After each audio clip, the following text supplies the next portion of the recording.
Assalamualaikum warahmatullahi wabarakatuh. Shalom, Om Swastiastu, Namo Buddhaya, salam kebajikan untuk kita semua. Selamat malam para hadirin dan para narasumber yang sudah hadir di acara diskusi kita perihal alat komunikasi politik dalam menyampaikan pesan politik. Tanpa berlama-lama lagi, mari kita mulai dan serahkan kepada Saudara Doli. Kami persilahkan. Bab 1 pembahasan. Latar belakang. Saat kita mempelajari hukum tata negara atau bisa disebut HTN, maka kita akan mengkaji persoalan hukum dalam konteks kenegaraan. Indonesia sebagai negara hukum dalam menjalankan tugas dan fungsinya mulai dari membuat aturan atau hukum sampai dengan mewujudkan hukum menjadi sebuah kenyataan, terdapat beberapa elemen yang mempengaruhinya. Salah satunya adalah infrastruktur politik, yaitu segala sesuatu di luar alat kelengkapan negara secara formal, tetapi tetap memberikan pengaruh dan andil terhadap kebijakan. Ilmu hukum tata negara adalah salah satu cabang ilmu pengetahuan tentang kenegaraan di mana memiliki hubungan dengan ilmu-ilmu negara lainnya. Ilmu politik salah satunya. Menurut Profesor Miriam Budiarjo, politik dalam suatu negara atau state berkaitan dengan masalah kekuasaan atau power, pengambilan keputusan atau decision making, kebijakan publik atau public policy, dan alokasi atau distribusi atau allocation or distribution. Maka kita dapat korelasikan hubungan ilmu politik dalam hal mempengaruhi kebijakan atau produk hukum yang akan dikeluarkan oleh negara. Kelompok 212 terlahir dari aksi yang terjadi pada 2 Desember 2016, di mana massa terkumpul hingga 2 juta orang dari seluruh penjuru Indonesia. Aksi tersebut menuntut Gubernur DKI Jakarta nonaktif kala itu Basuki Cahaya Purnama atau Ahok, yang telah ditetapkan sebagai tersangka dalam kasus dugaan penistaan agama. Aksi tersebut merupakan peristiwa penuntutan kedua terhadap Ahok pada tahun 2016. Setelah sebelumnya terjadi pada 4 November 2016. Meskipun gerakan ini awalnya muncul sebagai bentuk protes terhadap pernyataan Ahok, kelompok 212 kemudian berkembang menjadi sebuah entitas yang lebih kompleks. Mereka memperluas agenda dan tuntutan mereka untuk mencakup isu-isu seperti penegakan hukum Islam, pembelaan terhadap Islam dan umat Muslim, serta penolakan terhadap sejumlah kebijakan pemerintah yang mereka anggap bertentangan dengan ajaran agama. Makalah ini bertujuan untuk mengkaji latar belakang kelompok 212, sejarah terbentuknya, agenda dan tuntutan mereka, serta dampak yang dihasilkan oleh gerakan ini dalam konteks sosial, politik dan keagamaan di Indonesia. Analisis mendalam terhadap kelompok 212 dapat memberikan pemahaman yang lebih baik tentang dinamika gerakan massa dan kompleksitas isu-isu yang mempengaruhi di Indonesia. Baik, silakan selanjutnya dilanjutkan oleh teman-teman sekalian.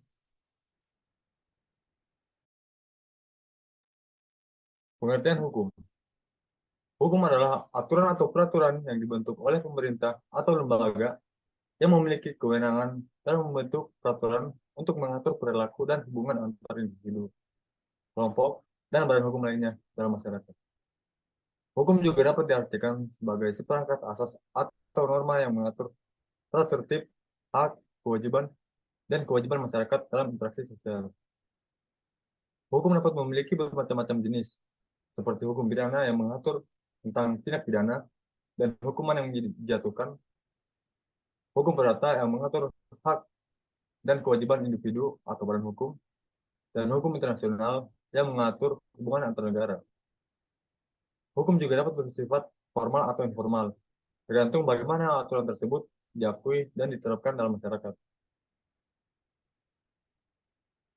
Hukum tata negara merupakan kumpulan norma hukum yang mengatur penyelenggaraan negara, pembagian kekuasaan, hubungan antar pemerintah dan rakyat, serta hak dan kewajiban para pihak yang terlibat dalam kegiatan pemerintahan. Hukum tata negara adalah bagian dari hukum publik yang bersifat normatif dan mengikat dalam pelaksanaannya di negara yang bersangkutan. Hukum tata negara meliputi Undang-Undang Dasar, Undang-Undang, peraturan pemerintah, keputusan presiden, dan peraturan daerah yang berkaitan dengan ketatanegaraan. Hukum tata negara merupakan landasan yang penting dalam menjalankan sistem pemerintahan yang berlaku di suatu negara, serta melindungi hak dan kepentingan warga negara. Menurut para ahli, Yang pertama, Jimli Siddiqui.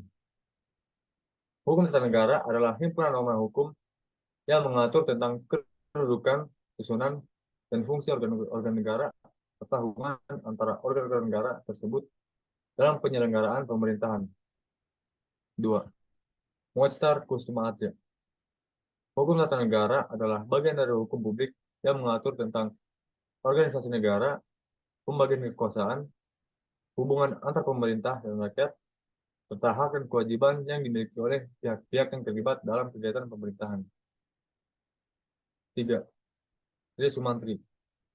Hukum tata negara adalah kumpulan norma hukum yang mengatur mengenai struktur pemerintahan, hubungan antara organ pemerintahan, pengaturan mengenai kebijakan pemerintahan, dan pengaturan mengenai hak dan kewajiban warga negara.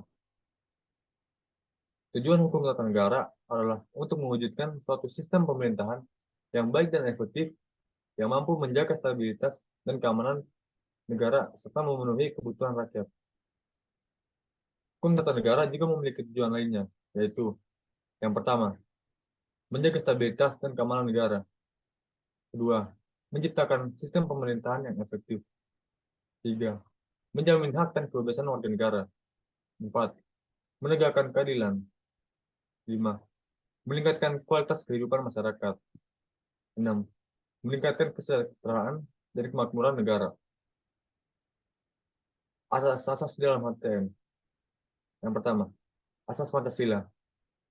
Pancasila merupakan sumber hukum tertinggi yang dimana dalam pembentukan UUD sendiri harus berdasarkan dengan kelima butir Pancasila. Nilai-nilai yang terkandung secara garis besar meliputi asas ketuhanan yang Maha Esa, asas perikemanusiaan, asas kebangsaan, asas kedaulatan rakyat, dan yang terakhir asas keadilan. Prinsip kedaulatan rakyat. Pada dasarnya, kekuasaan tertinggi di negara ada di tangan rakyat. Namun, dalam pelaksanaannya diwakili oleh MPR. MPR sendiri membagi tugas lagi kepada badan-badan di bawahnya, yang semuanya harus tunduk pada ketentuan hukum itu. 3. Prinsip negara hukum. Suatu negara dimanapun harus berpijak pada landasan hukum untuk menciptakan keadilan bagi seluruh rakyatnya. Wakil rakyat harus bertakwa dan menjalankan amanahnya dengan baik demi kesejahteraan seluruh lapisan dan seluruh lapisan rakyat negara. 4. Prinsip pembagian kekuasaan.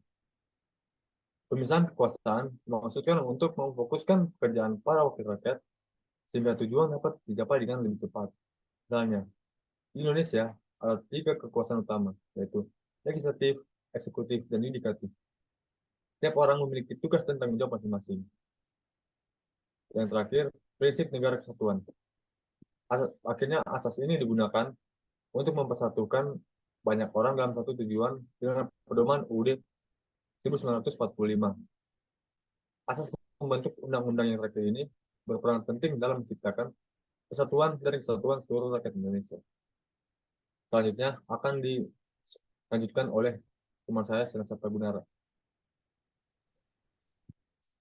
Politik. Menurut KBBI, politik adalah suatu pengetahuan tentang ketatanegaraan atau kenegaraan seperti sistem pemerintahan dan juga dasar pemerintahan.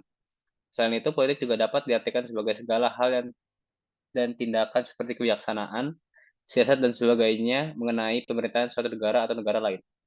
Politik adalah cara seorang mengambil keputusan dalam kehidupan berkelompok.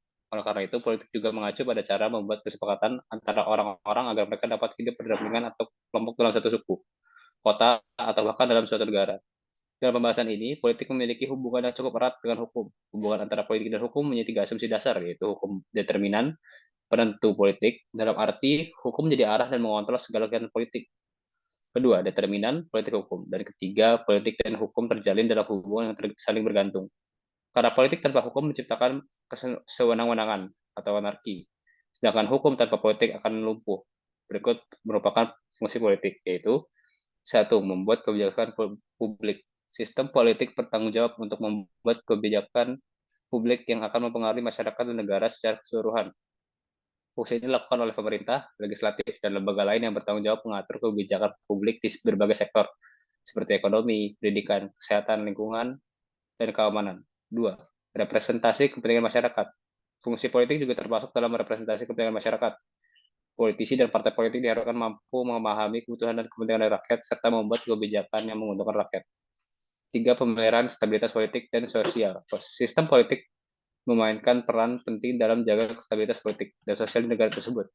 Sistem politik harus mampu mengatasi konflik politik dan sosial yang dapat mengancam keamanan negara dan masyarakat. 4. Pemeliharaan ketertiban dan keamanan. Fungsi politik meliputi pemeliharaan ketertiban dan keamanan negara. Polisi dan tentara memiliki tanggung jawab untuk menjaga keamanan dan ketertiban di negara ini. 5.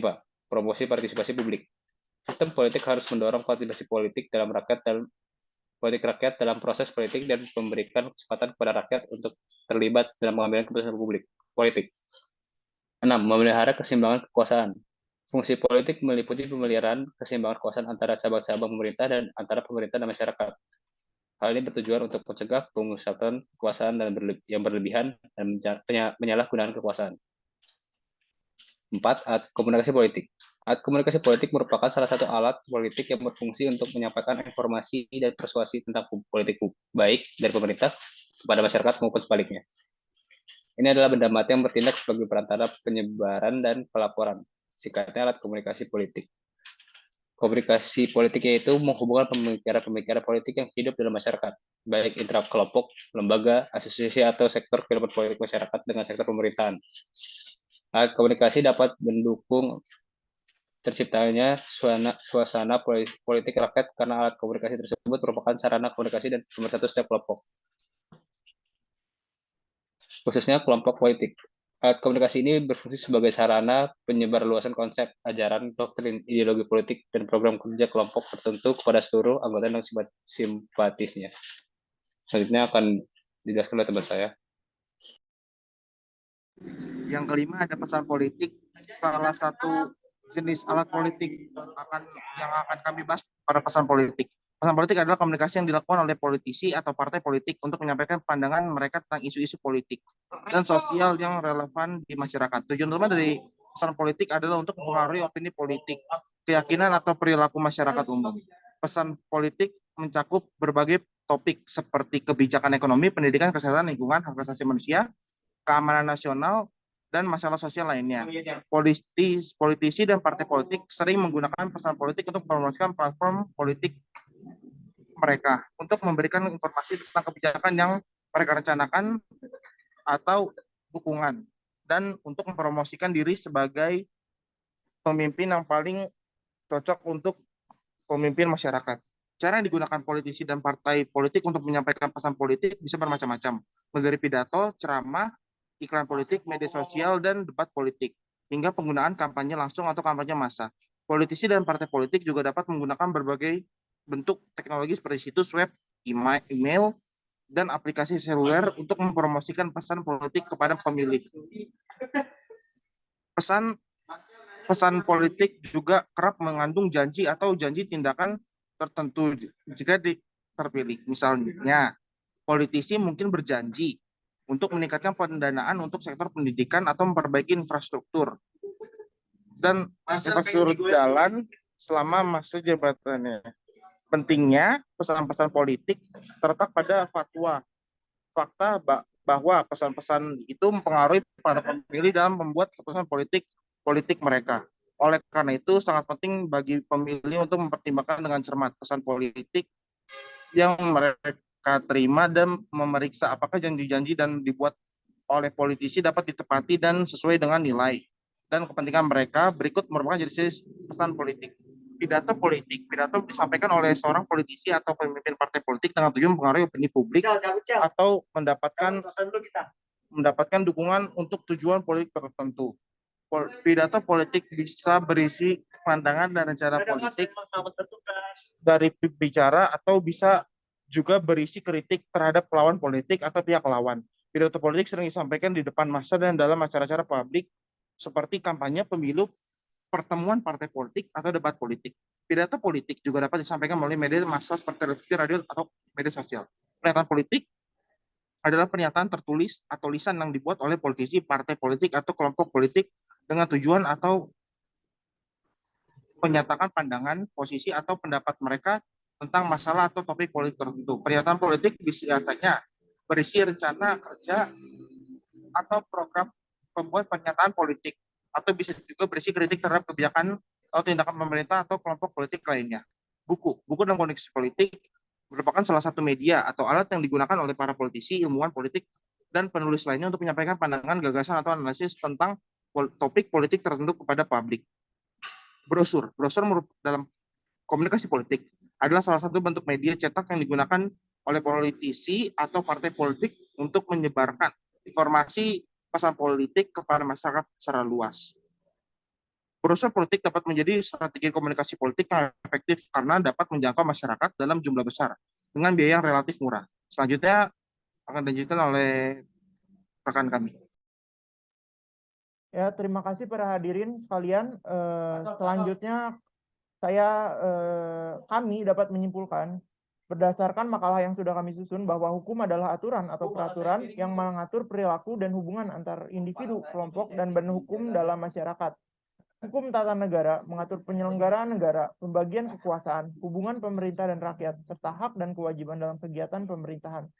Tujuan hukum tata negara antara lain menjaga stabilitas negara, menciptakan sistem pemerintahan yang efektif, menjamin hak